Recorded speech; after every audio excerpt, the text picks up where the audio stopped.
पर्रीकर यांनी भाजप तयार केला होता. हो. तो भाजप आता राहिला नाही. दिलीप परुळेकरांसारखे माजी मंत्री हे भ्रष्टाचाराचे आरोप करतात. हा त्यांचा वैयक्तिक प्रश्न आहे आणि ही धमक आमच्या पक्षाच्या कार्यकर्त्यांची आहे. जे काय वाईट आहे ते सुद्धा ते बोलून टाकतात, कारण त्याच्यातून काय ते खूप पण त्याच्यामुळे पक्ष सुधारणा बदनाम होते होतो ना. आणि त्यामुळे काही त्यांनी संयम पाळून शिस्त पाळून ज्या गोष्टी केल्या पाहिजेत एवढा त्याच्यात फरक हे आहे.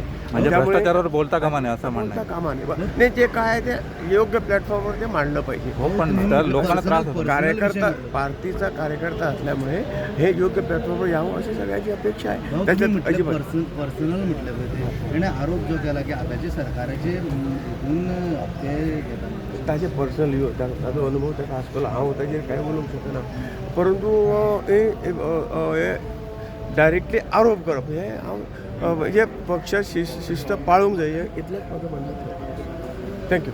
भाऊ आरपरा जो इन्सिडंट घडला ताजेर तुमचें म्हणणें कितें? खरें म्हणजे ह्यो गोष्टी हे सगळे सगळेच जबाबदार आसात. काही गोष्टी ज्यो जर योग्य पद्दतीन ताचें नियोजन करून सेफ्टीचे जे काही हे आसात त्या लक्षान घेवन ह्यो सगळ्यो गोष्टी करूंक जायो.